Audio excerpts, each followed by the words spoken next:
tidak tersebar. Sehingga kewaspadaan kita itu nggak ada, tetap selalu ada. Tetapi kalau kita tidak punya itu, maka saya sarankan jangan disambut saja. Ya, cukup kita bahwa yang datang ini orang Kristen, yang datang ini misalnya orang Syiah, atau yang datang itu orang Ahmadiyah misalnya, jangan disambut. Karena kita tidak cukup literatur. Karena mereka itu cukup literatur. Ya, jangan salah, saat ini orang Kristen itu Al-Quran itu sudah bisa dihafal. Al-Quran ya, untuk berdebat dengan orang Islam. Itu sudah terjadi. Dan itu menjadi tren saat ini. Nah, sehingga di mana saja saya bilang, di mana saja, kapan saja kita harus pada itu. Oke. Yang ketiga, pertanyaan yang sangat ini cukup menggelitik dan menarik saya. Kenapa umat Islam itu tidak mengajarkan perang, pertumpahan darah dan seterusnya. Tapi Islam saat ini di mana-mana terjadi peperangan. Satu hal yang saya ingin sampaikan, saya ingin katakan kepada saudara-saudara sekalian, bahwa dunia saat ini dikuasai oleh kelompok Yahudi, ya, kelompok Yahudi. Sehingga Islam itu sekalipun dia benar, ya, sekalipun, jangankan sekali, 1000 kali dia benar, tidak pernah dia sebagai satu kebenaran itu. Ya, Anda bisa lihat betapa di Herzegovina, ya, umat Islam itu dibantai, bahkan ditraktor, tidak pernah muncul di media, tidak pernah muncul sebagai sebuah kebiadaban oleh orang terhadap orang Islam. Tetapi manakala ini perang di antara umat Islam, maka itu dianggap bahwa Islam itu memang Islam itu kejam, Islam itu keras, Islam itu dekat dengan pertumpahan darah. Anda juga harus tahu bahwa Timur Tengah ini sekarang lagi rusak-rusaknya, mulai dari Irak, ya, sampai Suriah dan seterusnya. Negara-negara Timur Tengah yang lain dengan negara Islam itu sekarang hancur. Kehancuran dia itu jangan dilihat karena perangnya Islam dengan Islam di situ, tetapi inilah ada skenario besar yang menghancurkan umat Islam di sana. Jadi kita jangan sampai tertipu dengan pemberita, ya, pemberitaan itu. Sebaiknya kita lebih dekat dengan membaca, dan kita akan pasti tahu bahwa ini skenario apa yang dilakukan oleh siapa sehingga umat Islam terbantai di mana-mana. Kita bisa buktikan di Irak itu kan disebutkan bahwa ada pabrik kimia nuklir di sana, dan itu ilegal. Begitu mereka masuk ternyata nggak ada apa-apa, nggak ada. Jadi yang ada apa? Merebut ladang minyak di sana. Siapa? Amerika dia punya gagasan, dia punya skenario besar itu. Anda bisa melihat di Indonesia, ya, saya nggak usah contoh kemana-mana dulu. Di Indonesia itu pernah terjadi demo besar di Jakarta.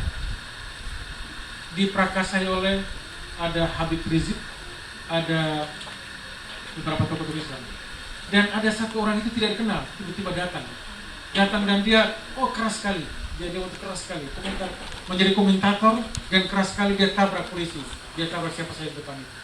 Ternyata apa, begitu ditangkap oleh kelompok Islam dari FPI waktu itu, ditangkap, diinterogasi, ternyata dia dari jaringan CIA.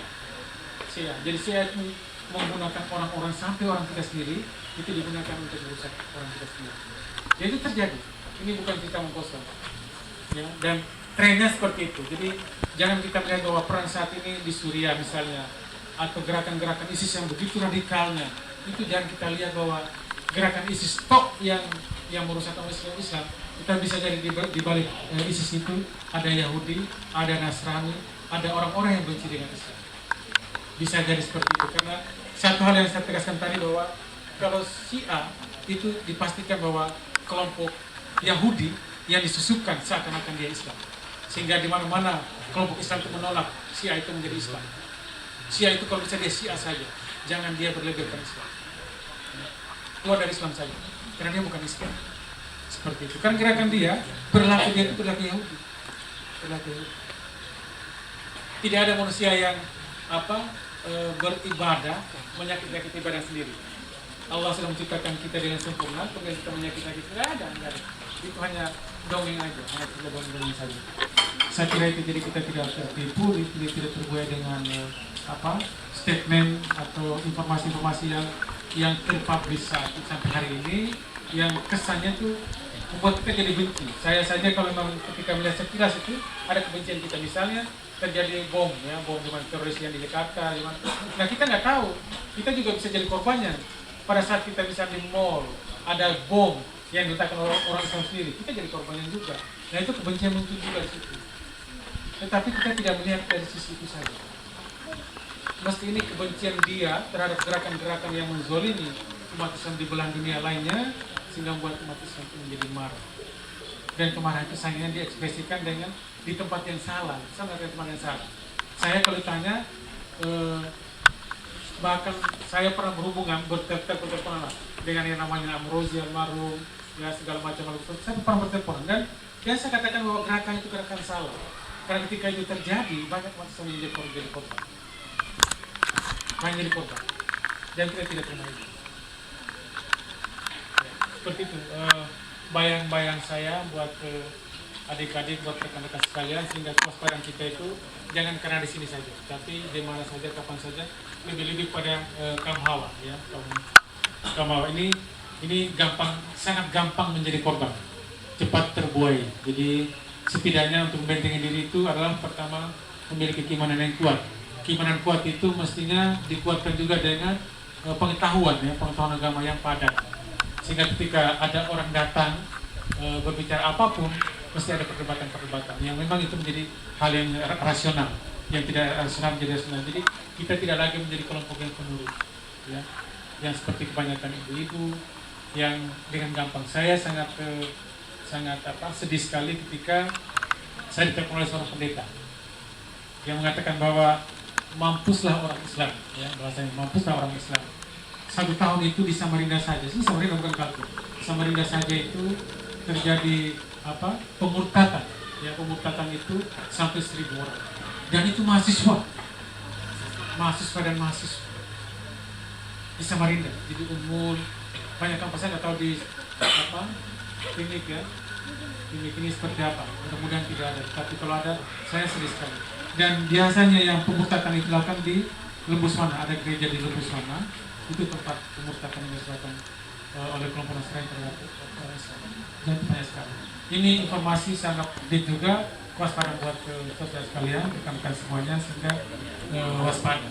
Dan untuk itu saya terakhir mungkin dari saya, karena mau menjelang masuk sholat zuhur, terakhir saya mengatakan bahwa apapun yang saya sampaikan hari ini, harapan saya cuma 2 poin saja. Pertama, pertahankan agama itu dengan mendirikan sholat, ya. Islam itu hanya bisa dilihat dengan baik dan sempurna itu sholat.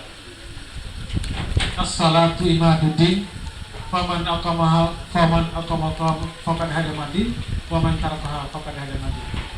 Islam itu hanya bisa dilihat dari orang yang mendirikan sholat.